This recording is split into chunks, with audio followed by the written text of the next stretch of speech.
This is our 2010 Ford Explorer XLT. It's got four-wheel drive with a high and low transfer case. It's the last year they made the Explorer like this, which I really like these Explorers. The consumer reports for 2010 were phenomenal, and it gets good fuel economy. This one's got 40,000 miles on it for a 2010.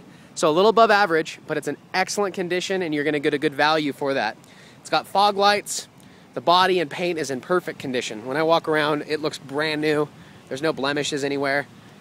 It's got the cross beams on the roof rack, and there's no dings up there. The tires are pretty good.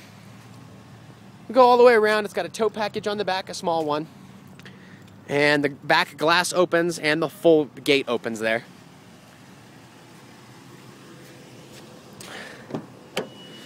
And if you look here, it's got a power seat on this side.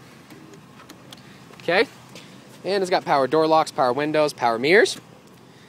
I'll get inside and show you that the mileage here, it's got 40,911 miles. It's got cruise control on the steering wheel. It's got volume stereo controls. What else? It's got a CD player that'll read MP3s, and it tells you the name of the song that's playing here on the radio, which is kind of a nice feature. It's got four-wheel auto, so that engages. It's mainly in rear-wheel drive, but if you start to slip, it'll put four-wheel on for you. Then it's got four high and four low, and it's also got traction control off. So traction control is always on, so you don't spin the tires, but if you're off-roading, you can turn it off, and that's pretty nice. It's got an overdrive button right here on the shifter. That way, when you're going up the passes and down the hills, you can turn the overdrive off and don't ride the brakes so much. And if we look, it's got 3 rows of seats. So you can see 1, 2, 3 rows of seats all the way back there. And it's got rear air, so it's got air in the ceiling that you can control from the front. Here's the back seat, and I'll show you how it works. If you were to pull this once, the seat folds down like that.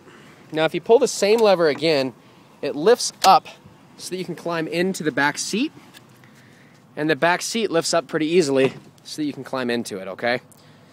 Now from here, if we look, there's also a cargo mode. That's this right here. If you pull it, all it does is fold this a little bit more flat so that it's a flat loading surface and you can sleep in there if you want to go camping. Both sides of the seats tip forward and do all the same functions. This back gate goes up, and the hydraulics on there are really working well. Nothing's broken or anything. If you look in the back, it's got the 3rd row seat, but it does fold flat really easily so that you can load stuff up in here and have a lot of room in the back. So that's our 2010 Ford Explorer. It's 4-wheel drive. It's got a 4-liter V6, so it gets great fuel economy, and it's also got a good off-road capability, and it's got 3rd row seat. If you have any questions about this, you can call me at 970-252-4602. Thank you.